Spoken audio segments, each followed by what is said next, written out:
Think Real Estate team coming at you from Dominican Republic with my snack of the day. Something called lifestyle investing. It's not going to have the biggest returns ever, except that you get to be on a beach parts of the year and make about a 6 to 7% return. This one behind me is the Playa Bonita. Well, it's Playa Bonita Beach.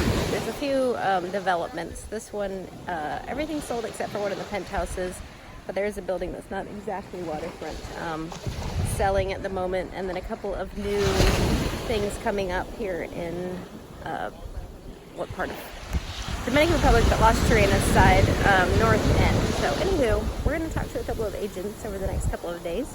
One is Patrick. He works at this place and this development, and then another agent I met at lunch today, and she's working with some other developments in the area. So real estate snack of the day is, what the heck is lifestyle investing?